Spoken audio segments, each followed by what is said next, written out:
Señora Vicepresidenta, gracias por aceptar esta entrevista con la televisión pública. Muchas gracias a usted, Jairo, y bueno, a RTBC por esta entrevista. Muy bien, hay muchos temas, por supuesto, pero quiero arrancar con una reunión importante que usted tuvo ayer. Con el secretario de Estado, Antony Blinken, usted se reunió para hablar de un tema específico que venía desde los acuerdos de La Habana y parece que ha quedado ahí en pausa. ¿Cuál fue la conclusión y cuál es un poco el anuncio especial que hay después de ese encuentro? Bueno, creo que fue una reunión muy importante en general, tanto de gobierno nacional. Inicialmente una reunión donde estuvo el presidente y de manera específica después el señor secretario del gobierno de los Estados Unidos y yo hicimos un acuerdo de cara a las comunidades étnicas para articular acciones en favor de la implementación del capítulo étnico para la paz, capítulo que pues desde que se firmó el acuerdo había estado rezagado y que pues se había avanzado solo un 6%.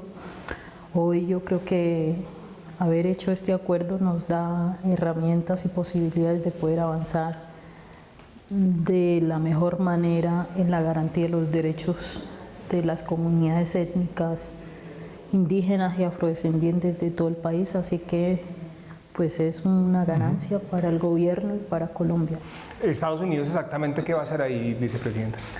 Bueno, ellos se hacen los garantes de la implementación del acuerdo, que por un lado es pues hacer el seguimiento a que esto de manera efectiva se pueda implementar, pero por otro lado es el apoyo en términos económicos, que implica el financiamiento de los programas que hacen parte del acuerdo. Y hoy hay un anuncio importante con respecto al proceso del ELN. Un poco cuál es la primera reacción o las primeras palabras del alto gobierno frente a este anuncio que acaba de ocurrir hoy en Caracas, señora Vicepresidenta. Bueno, todavía no estoy informada de qué es lo que se ha definido, pero celebro que estemos avanzando como gobierno nacional en esa promesa que hicimos en campaña y era de garantizarle la paz total a este país. Lo que creo es que la paz no debería ser un tema de ideologías políticas o de discusión política. Debería simplemente cualquier gobierno que estuviera liderando este país debería hacer sus esfuerzos por garantizar la paz, por proteger la vida, por garantizar, disminuir el sufrimiento de tantas comunidades en este país, de tantas familias. Y en ese sentido creo que cualquier decisión que vamos tomando en favor del logro de la paz total, que por un lado implica la implementación de los acuerdos ya establecidos entre las FARC y el Estado colombiano, pero por otro lado es lo que vamos a hacer en adelante y es lograr buscar caminos y posibilidades de diálogo y de resolución del conflicto armado con todos los actores que hoy en territorios como Chocó, Cauca, incluso territorios en zonas de ciudad se puedan acompañar. Acabamos de enterarnos, por ejemplo, del avance que ha hecho el monseñor Darío en Buenaventura, ¿no? Y es poner a estos grupos que están generando conflictividad a hacerse parte de un acuerdo. Me cuentan que Buenaventura lleva ya varios días sin tener que padecer esa violencia que siempre ha vivido, entonces nuestra disposición como gobierno para acompañar, para estar ahí, para impulsar, para liderar estos temas que nos lleven a, reitero, disminuir la violencia que tanto acecha a nuestra gente y sobre todo a las comunidades más vulnerables y empobrecidas del país. Ese tema étnico sí quedó bien definido en La Habana, señora Vicepresidenta, según su concepto, lo que usted pudo analizar de ese punto étnico, que era el tema de la reunión ayer con Estados Unidos. Bueno, yo creo que seguramente nunca va a ser suficiente un acuerdo, seguramente nunca van a ser perfectos, pero reitero, siempre que un acuerdo implique salvaguardar vidas, que implique garantizar derechos, yo creo que hay que avanzar. Señora vicepresidenta, ya hay un decreto con sus funciones y la gente, es una percepción, pero siento que la gente también se pregunta un poco qué es lo que va a pasar con su cargo y con su papel en este gobierno, ¿no? Ese decreto tiene menos de un mes y cuando uno lo revisa pues hay mucha cosa de coordinación, hay unos puntos específicos, pero ¿usted qué le puede contar a la gente sobre sus funciones específicas en el gobierno? Bueno, primero es que no soy ordenadora del gasto, así que no voy a ser la que ejecute los programas y proyectos que vamos a llevar directamente a la comunidad. Mi responsabilidad es de articulación interinstitucional, es decir, articular esos programas, proyectos y políticas públicas para que las instituciones responsables, los ministerios, las entidades le den cumplimiento y ejecución a esas políticas. Un ejemplo, la reglamentación de la Ley 70 del 93, que tiene varios capítulos sin reglamentar.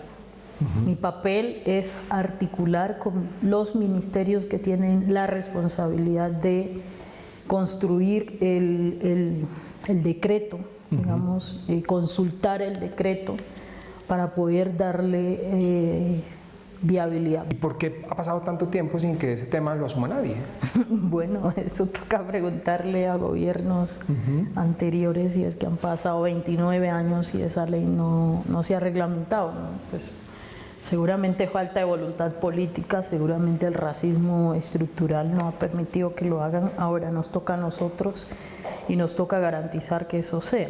Entonces mi papel es hacer que efectivamente estos ministerios, estas entidades pues cumplan con las tareas que tenemos. Pero se habló de la creación de un ministerio, ¿eso va a ocurrir finalmente? Sí, señor, estamos trabajando en eso, esperamos que ya se hagan las últimas ajustes y revisiones para presentar al Congreso el proyecto de ley que creará el Ministerio de la Igualdad.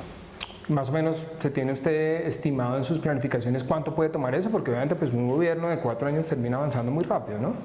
Sí, efectivamente, pues crear un ministerio no se hace de la noche a la mañana, sin embargo, el decreto precisamente que yo tengo es un tránsito hacia esa política de igualdad. Entonces, por un lado vamos a estar trabajando en la creación del ministerio, pero por otro lado vamos a ir implementando las políticas a partir de esa coordinación interinstitucional e intersectorial. Usted ya me hablaba en esa respuesta, por supuesto, del problema del racismo, y hace poco hubo un episodio que todo el mundo recuerda y que todo el mundo identifica. Esta persona ya, digamos, la Fiscalía tuvo unas decisiones preliminares con respecto a la persona que cometió este delito en su contra. ¿Qué es lo que usted espera de ese proceso? ¿Qué es lo que ya con las decisiones recientes que han ido en los días que han pasado anunciando al menos como imputación de cargos y demás del proceso judicial, usted qué espera de eso o qué piensa de eso? Pues mire, esto es una situación reiterada, ¿no? Lo hizo la señora Marvel, no. Cuando estaba en campaña también pues se expresó de manera racista hacia mí, y en términos de un proceso, de un ejemplo, de dar ejemplo a la sociedad y dar un mensaje ejemplarizante, nosotros hicimos un proceso con la Fiscalía donde ella salía a retratarse, pero además Marvel se sometía a un proceso de formación de derechos de la población afrodescendiente y de formación de un taller, un programa, un curso de justicia racial, ¿sí? Esto tiene que hacerlo con la Universidad de los Andes. Hicimos eso como para advertir a la sociedad colombiana de cómo no reincidir en una conducta delictiva que es el odio racial. Sin embargo, parece que no, pues la sociedad aún tiene desafíos, no ha aprendido y no han dimensionado la gravedad de lo que eso implica. En este caso yo ya no voy a hacer una conciliación, porque efectivamente pues me di cuenta que conciliar y colocarle a que se retrate no evita que el resto de la sociedad siga incurriendo en una conducta delictiva, reitero, como es el odio racial. Así que yo espero pues que esta vez la Fiscalía asuma el papel, porque este es un delito que la Fiscalía de oficio puede imputar. Entonces, pues, usted espera una acusación formal en este caso. Sí, que se haga una acusación y que encontrando la responsabilidad de la señora, la Fiscalía proceda o el ente, digamos, juzgador, digamos el juez que le toque tomar el veredicto final de esto, pues proceda en impartir las sanciones que la ley establece. Señora Vicepresidenta, uno ve este video y algunas personas realmente no entendemos muy bien. El video es clarísimo en lo que ocurre en él, pero en el fondo de la situación uno no entiende por qué puede pasar esto en un país como Colombia. Es decir, cómo una persona se puede expresar de otra así, y en este contexto con todo lo que ya hemos dicho y hablado de ese video. Cuando usted lo vio la primera vez, ¿qué pensó? ¿Qué sintió? Dolor, creo que se siente dolor porque nosotros, y ya lo había dicho en otra entrevista, no somos animales y aún los animales tienen derechos. Sí, hoy hay políticas, hoy hay leyes que protegen a los animales de las violencias que nosotros podemos impartir, pero nosotros somos seres humanos, ¿sí?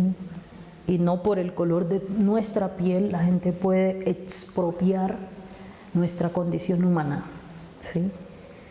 Yo creo que el respeto, el reconocimiento de la humanidad del uno y del otro es parte de lo que esta sociedad está llamada a hacer, y en ese sentido creo que es muy doloroso. Es doloroso porque hay niños y niñas que vieron ese video y entonces ellos se ven reflejados en mi color de piel, se ven reflejados en mí, son parte de mi pueblo, son parte de la gente negra de este país. Y cuando nos comparan con un animal feroz, ¿sí? Y salvaje, efectivamente ahí hay un problema. Hay un problema de la sociedad que por supuesto tenemos que abordarlo. Nosotros vamos a crear la Comisión Nacional de Reparación Histórica y precisamente implica que esta sociedad se repiense la educación, que esta sociedad se repiense las relaciones sociales, que esta sociedad empiece a reconocer al otro, a la otra, en su humanidad, ¿no? Que no degrade la humanidad del otro, de la otra persona, que veamos la humanidad de cada persona. A mí no solo me han comparado con animal, sino que también han dudado de mis capacidades, ¿no? Y no debería ser así, no por el color de nuestra piel, entonces somos inferiores o somos superiores. Y yo cuando vi el video, escuchando a la señora decir que somos ladrones, que somos asesinos, pues miremos la historia de este país, cómo se originó la violencia. Si fueron los negros o negras que se armaron y crearon grupos armados. No niego que muchos han participado, pero no han sido los negros. Sí, aquí acabamos de hacer el proceso de paz. Sí, ¿cuántos comandantes negros habían en ese proceso? Muy pocos, ¿no? O indígenas. Hemos sido víctimas de un sistema y de una política de muerte. Entonces no somos los responsables asesinos, y no estoy diciendo que no haya gente negra que no cometa delitos, no estoy diciendo que no haya gente negra que no haya sido parte del conflicto armado, pero no se puede generalizar, ¿sí? Y aquí pues los que más han hurtado, ¿sí? Tal vez algún negro va y se roba un celular, o algún negro va y se roba algo, pero el gran atraco, que es el atraco de los recursos del Estado, no lo han hecho los negros, porque no hemos gobernado este país. Esta respuesta, por supuesto, me explica todo lo que hace falta en educación, pero ¿cómo más podemos cambiar eso? ¿Cómo logramos que esas situaciones como las de ese video no se repitan? Bueno, con sanciones. Y yo creo que aquí se definió una ley penal que sanciona penalmente y castiga penalmente a los agresores, a quienes imparten un delito que hoy está tipificado en el Código Penal. Y en eso ya no hay forma de mediar. Yo creo que la ley, así como cogen a alguien y lo capturan cuando roba un celular y por robar, por hurtar, le toca pagar, a sí mismo a la gente que imparte el racismo y violencia racial, pues también que pague por esas responsabilidades. Y el Código ha definido las conductas punibles del delito de odio racial, así que yo creo que hay que dar aplicabilidad a esa ley. ¿Y las personas sí denuncian lo suficiente? Porque eso también en la cultura puede pasar. Bueno, las personas son víctimas y no se dan cuenta. Este no es un delito que requiere de denuncia. O de oficio, el ente acusador puede proceder, que es lo que pasó en el caso de la señora. Yo no tuve que denunciar. El mismo ente acusador, pues viendo la gravedad del hecho, pues decide de oficio, imputarla de oficio. De oficio.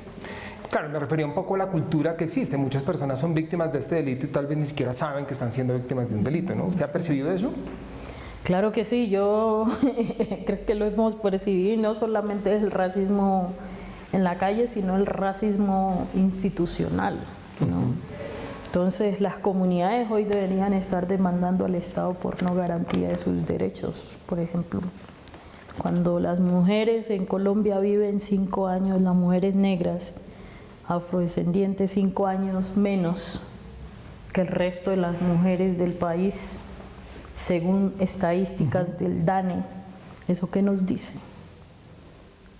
Que hay un abandono del Estado ahí y que hay una intención racial, pues, en términos de inversión, que a veces la gente no se da cuenta, pero está. Ahora, por ejemplo, yo estoy discutiendo al interior de nuestro gobierno, bueno, cuáles van a ser las trazas presupuestales para garantizar los derechos de los menos favorecidos, de la gente negra, de la gente indígena, de los campesinos, de las mujeres, de las juventudes empobrecidas, los derechos de la comunidad diversa LGBTIQ+, los derechos de las personas con discapacidad. Ahí está mi enfoque. Ahí está, y en cada consejo de ministros estoy como una lora ahí, siempre vea, y los derechos, ¿cómo me los va a garantizar de esta gente? ¿Y qué percepción ha tenido? ¿Cómo ha sido esa lucha? Creo que como hay que educarnos, y educar a nuestro gobierno también es parte, el presidente ha sido también muy claro en, bueno, es que si no protegemos a la gente más vulnerable de este país, nuestro gobierno no tiene razón de ser, ¿sí? Para algunos ministros todavía les cuesta, todavía como que no, pues que ahora tenemos que dividir en cada pedacito, y pues no se trata de eso. Entonces todavía hay que hacer mucha pedagogía, mucha educación para que entiendan la necesidad y la importancia de tener esos enfoques diferenciales de género, étnicos en nuestra política de gobierno, pero yo creo que hemos ido avanzando. Señora Vicepresidenta, ¿usted sí le han dado el lugar que le corresponde en el gobierno actual? Bueno, yo creo que sí, y yo no espero que me lo den, yo mismo me doy mi lugar. Sí, por supuesto, la Constitución define que el presidente es quien delega las funciones a la vicepresidencia. Gran parte de las funciones las definimos nosotros, el presidente solo las avaló a través de un decreto. Okay. Gran parte de esas funciones nosotros mismos nos sentamos a decir qué queríamos hacer, ¿sí? Y de otro lado, pues yo he decidido que mi enfoque es en este gobierno de las acciones territoriales.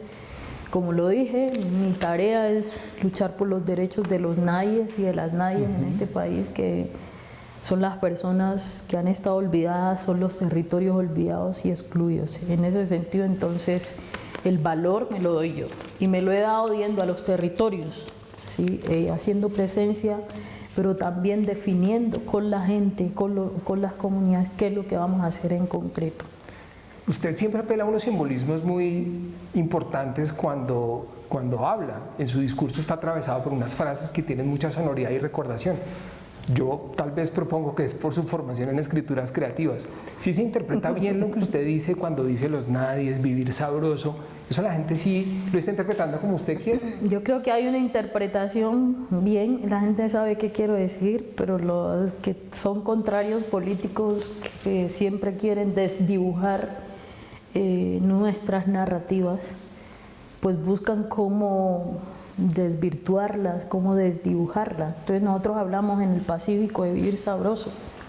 Y vivir sabroso para la gente del Pacífico colombiano significa vivir en paz, significa devolvernos la tranquilidad. Nosotros podíamos sentarnos a la orilla del río en la noche, prender una fogata, asar plátano, asar pescado y comer y divertirnos, y para nosotros eso era una felicidad. Hoy no podemos. Y hoy no podemos por el conflicto armado, ¿sí?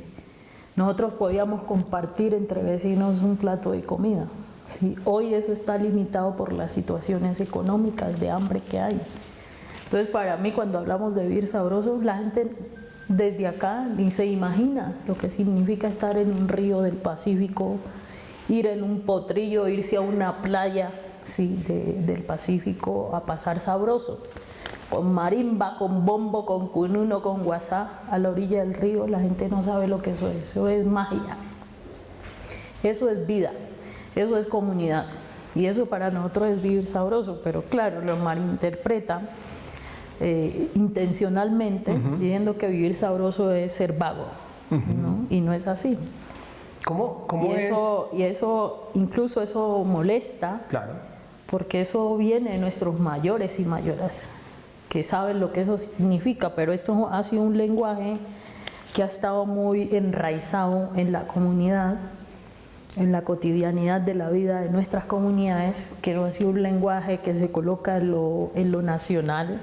Entonces, una mujer como yo que llega a hacer una campaña presidencial inicialmente y después en una consulta presidencial y después ya como fórmula vicepresidencial, pongo ese debate y pongo esa narrativa, eso choca con la narrativa política que ha estado siempre ahí, ¿no? Y entonces se empieza a tergiversar mandando un mensaje que no es.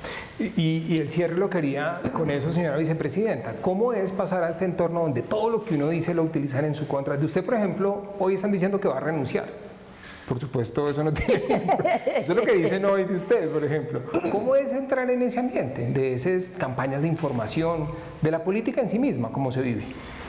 Bueno, primero es... No va a renunciar, ¿no? Primero es que no voy a renunciar, no hice este esfuerzo tan grande, no aguanté tantas violencias y agresiones para llegar aquí como para renunciar de la noche a la mañana, ¿no? Yo soy la vicepresidenta y espero, con el poder de Dios, de mis ancestros y ancestras, gobernar este país junto al presidente por 4 años, como está establecido, ¿no? Bueno, frente a la nueva narrativa de cómo enfrentar eso, yo creo que es muy complejo, porque como a nosotros no nos formaron para estar primero en el escrutinio público, segundo enfrente de las cámaras. Nosotros nos ha tocado aprender así a lo empírico, ¿no? A otros los forman para eso, los forman para que sepan cómo expresarse, los forman para que digan las palabras de manera correcta. Yo, por ejemplo, tengo mi acento, y el acento del Pacífico, que es el acento nuestro, a veces hace que nos comemos una palabra, y quitarnos eso no es fácil. Entonces a veces digo... O no hay por qué quitárselo. A veces cuando estoy hablando rápido, pues tengo ese acento que es propio de nosotros, que nos formaron así desde pequeños, que la gente no sabe que nos tocó aprender el español de manera forzada, ¿sí? Dejando el lenguaje propio que teníamos o que tenían nuestros ancestros antes de ser esclavizados. Fueron muchas lenguas. África tiene alrededor de 200 lenguas tradicionales propias. A nosotros nos quitaron eso.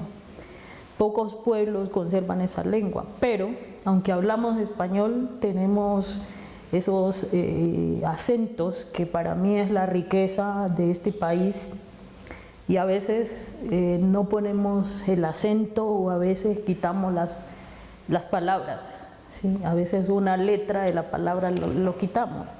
Y entonces la vicepresidenta hablando así, no, que habla mal. Pues para mi comunidad eso no es hablar mal porque así hablamos, pero para la sociedad iletrada de este país eso es hablar mal, ¿no? Porque es el español correcto que se tiene que pronunciar y si no, no. Y eso nos cuesta a nosotros porque crecimos en una cultura donde no es así. Y imponer eso en la sociedad y hacer que la sociedad reconozca eso, que precisamente ahí radica nuestra identidad étnica y cultural, es muy fuerte y se violenta a la persona por eso. Dice, y sobre ese tema de la comunicación y de las noticias que ustedes enfrentan y de los debates que dan públicos, quería hablarle para terminar precisamente de ese debate que está también hoy, aparte del de su renuncia que ya nos aclaró, y es el de la dotación de las casas oficiales. Un poco su opinión por un lado, el presidente también ya fijó su posición y sobre todo una duda que surge, ¿usted cómo encontró los mobiliarios y qué le consultaron de la dotación o cómo fue ese proceso? Bueno, yo creo que no hubo mucha consulta.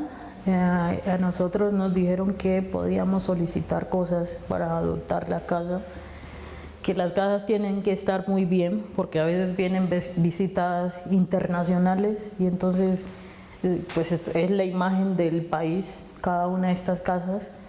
Entonces hicimos pedidos. Yo no me enfoqué en hacer pedidos de cosas gigantes como dicen, ni tampoco los plumones de las plumas de los gansos. Yo soy ambientalista, así que me da esta risa. Yo me enfoqué, sí, lo primero que yo fui a mirar en esta casa para definir qué íbamos a solicitar, uno fue la habitación de las mujeres que trabajan aquí. Sí. ¿Y cómo estaban? Yo fui empleada del servicio doméstico. Y para mí era una humillación tener una camita chiquita donde uno no se puede ni voltear. Y digo esto porque ahora estamos buscando casa en Cali para mi familia y todas las casas las vamos descartando con ese criterio de que no hay una habitación digna para las personas que cuidan, ¿no? ¿Y qué encontró? Entonces llegamos aquí e encontré la misma, para sorpresa mía, la misma cama chiquitica. Entonces yo hice solicitud de 3 camas más grandes, donde estas mujeres que trabajan todo el día para mantener toda esta instalación limpia, para darnos de comer, pues tuvieran un lugar donde ir a descansar de manera adecuada. Cuando trajeron las camas, ellas estaban llorando, diciendo gracias por esto. Esto en realidad es devolvernos la dignidad. Y de eso nadie habla. Todos hablan del valor de cuánto cuesta eso, pero no hablan de lo importante de lo que eso significa, ¿sí? Si usted va, los tendidos de ellas son los mismos tendidos que tengo yo, ¿sí? Y para mí eso es dignidad. Entonces que me juzguen porque le compré tendidos a las mujeres que limpian esta casa, que me dan de comer, que cuidan esta casa, que son los mismos míos y tal vez el valor es el mismo, pues ahí sí nos jodimos. Aquí la dignidad es para todos o no será. Y eso es lo que yo he hecho, eso fue lo primero que hice. También lo segundo que hice fue mirar cuáles eran las herramientas de trabajo de ellos. Entonces una me dijo, vea, esta plancha, desde hace años le estamos pidiendo que la cambien, no funciona. Esta licuadora tampoco funciona y le hicimos cambiar para que ellas tuvieran sus equipos de trabajo de manera adecuada y pudieran hacer su trabajo. Eso fue lo que hice. Ya de los plumones y eso, yo no sé nada de eso, yo ni sé qué es eso. Sí. Se lo digo con toda honestidad porque en mi casa lo que usamos es las 3 tigres. Tampoco yo defino el valor de esas cosas, ¿no? Ni el presidente, nosotros no estamos pensando en eso. Nosotros pensamos en lo que falta.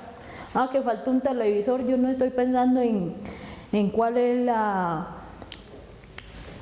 marca del televisor y el tamaño ni el valor, yo no estoy pensando en eso, yo solo quiero un televisor que nos permita ver las noticias y enterarnos, porque en esta casa pues uno no se da cuenta de lo que pasa, sí, afuera. Entonces mantener informados implica tener un televisor. Pero digamos que en últimas, concluyendo ese tema, ¿las instalaciones estaban en un estado aceptable o usted encontró que esto estaba más o menos deteriorado? Sí, para mí estaban aceptables. Creo que lo que hice fue eso. Yo no cambié mi cama. Por supuesto tenía que cambiar las cobijas, las toallas, que son las que usó la vicepresidenta anterior, pues no iba a usar las mismas. Y eso es básico. Es lógico, entonces sí. la cama sigue siendo, el colchón lo hicimos cambiar, pero el resto es las mismas cosas. Sí, el debate ahí está. Sí. Y ahí queda el punto de vista. Señora vicepresidenta, muchas gracias por estos minutos para la televisión pública colombiana. No, gracias a ustedes y seguimos para adelante, seguimos construyendo. Yo soy consciente de que nos van a cuestionar mucho y cuando cometamos errores, porque somos seres humanos, pues vamos a salir a reconocer y a decir si nos equivocamos. Yo creo que los valores, y fue parte de lo que le dije al director, tiene que revisarlo porque la gente tiene razón. No puede ser que tenemos niños con hambre y entonces compramos cosas que, aunque sean necesarias, toca revisar los valores de esas cosas porque no podemos gastarnos de manera exorbitante los recursos que son para inversión de las necesidades más sentidas que tenemos que cubrir en el ejercicio de gobierno. Yo creo que pues nos equivocamos también porque estamos nuevos. Yo todavía no conozco qué significa eso. Yo la próxima voy a asegurarme que Vamos a mirar lista de precios. vamos a la mirar próxima lista de precios de qué es lo que vamos a comprar, porque yo soy así, yo como que eso está muy caro, ¿sí? Y si hubiera sabido, pues no ordenamos eso. vez. De acuerdo. Así de sencillo. Vale, muchas gracias. Bueno, a ustedes.